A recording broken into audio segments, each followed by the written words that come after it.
ان جاءکم فاسق بنبأ فتبینوا۔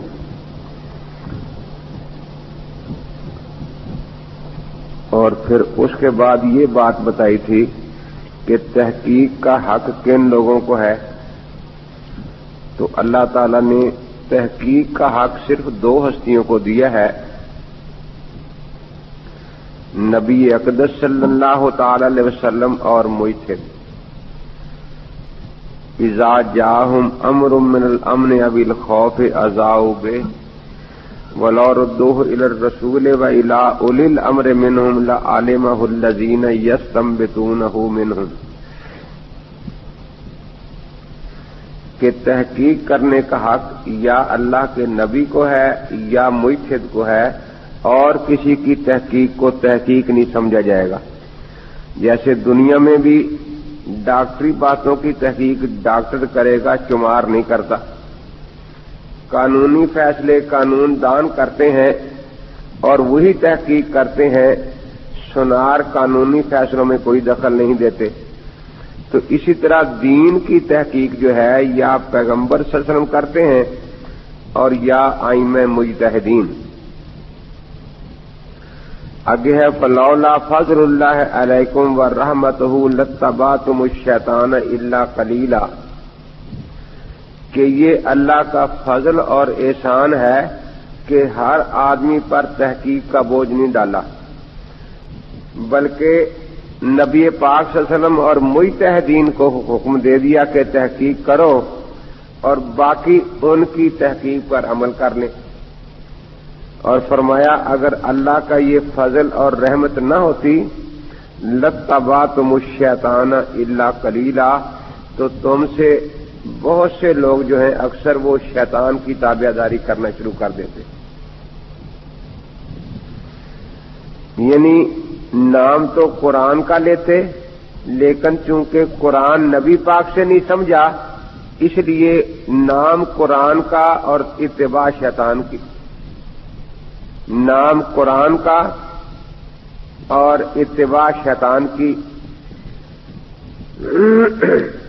اسی لیے قرآن پاک کی جب تلاوت شروع ہوتی ہے تو حکم ہے وَإِذَا قَرَأْتَ الْقُرْآنَ فَاسْتَعِذْ بِاللَّهِ، کہ جب قرآن پاک پڑھو تو اعوذ باللہ پڑھ لیا کرو۔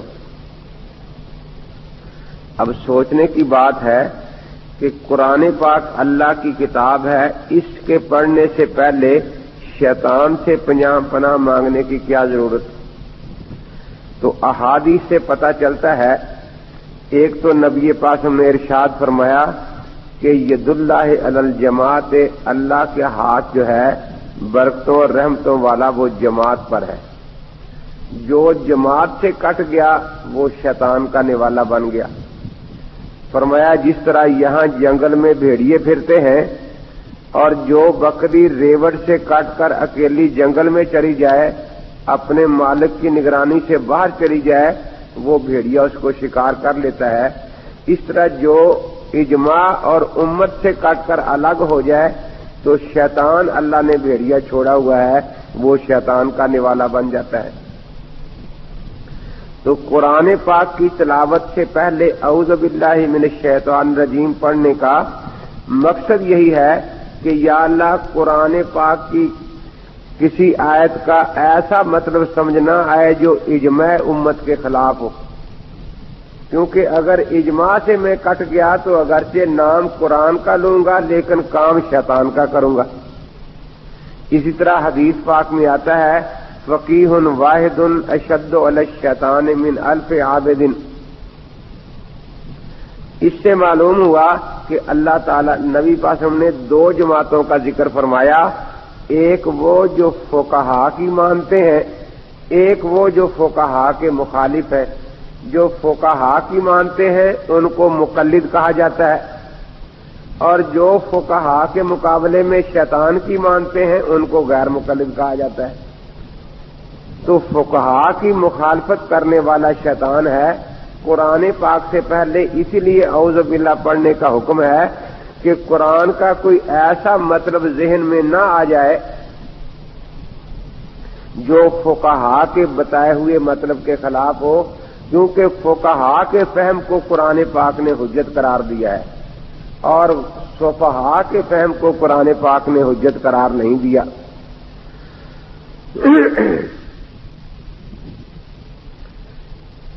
ایک آدمی کہنے لگا جی بخاری شریف کا اردو ترجمہ دیکھتا تھا، میں نے کہا تم گمراہ ہو جاؤ گے۔